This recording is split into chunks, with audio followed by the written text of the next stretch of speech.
कौन है माधवीलता जो इस बार हैदराबाद में असदुद्दीन ओवैसी को कड़ी टक्कर देने वाली है। देश में यूं तो 543 लोकसभा सीट पर चुनाव हो रहे हैं और सभी का अपना अपना महत्व है, लेकिन इसी में कुछ ऐसी सीटें भी हैं जो हर चुनाव में चर्चा में रहती है।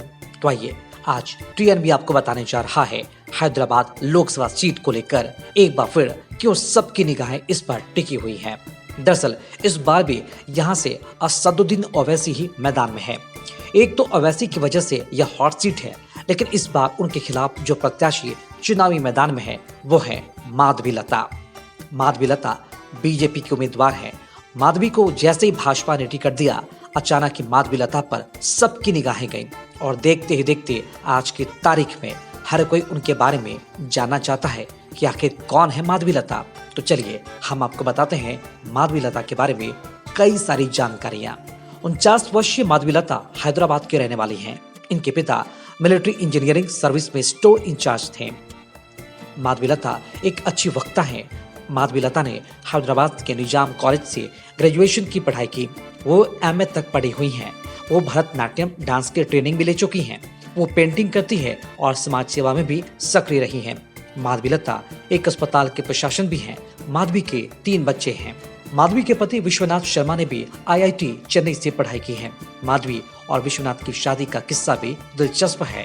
दोनों शादी के एक विज्ञापन के जरिए एक दूसरे से जुड़े थे। माधवी कहती है, मेरी शर्त थी कि शादी करनी है तो सारा खर्च उठाना होगा, तो वो शादी का सारा खर्च करके मुझे लेकर गए। आपको बता दें कि हैदराबाद में 13 मई को वोट डाले जाएंगे।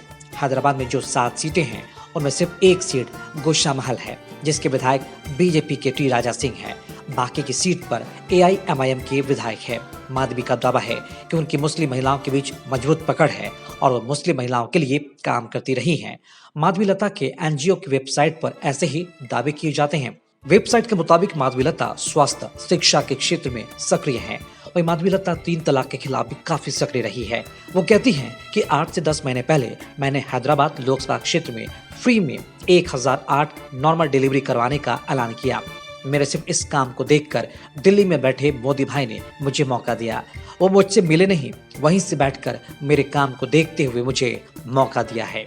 माधवीलता सामाजिक कार्यकर्ता ही हैं। वो अपनी संस्था के जरिए लोगों की मदद करती हैं। उनका कहना है कि आम आवाम के हालात नहीं बदले हैं।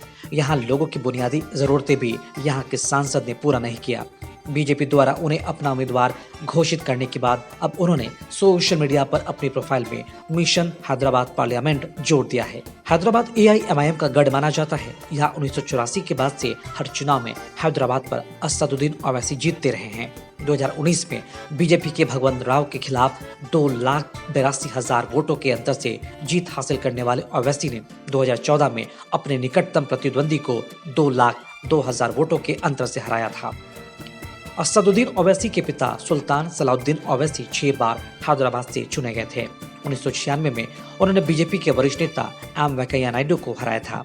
वर्ष 2004 में खराब स्वास्थ्य के कारण सलाउद्दीन ओवैसी ने चुनाव नहीं लड़ा और तब से असदुद्दीन ओवैसी इस निर्वाचन क्षेत्र का प्रतिनिधित्व कर रहे हैं।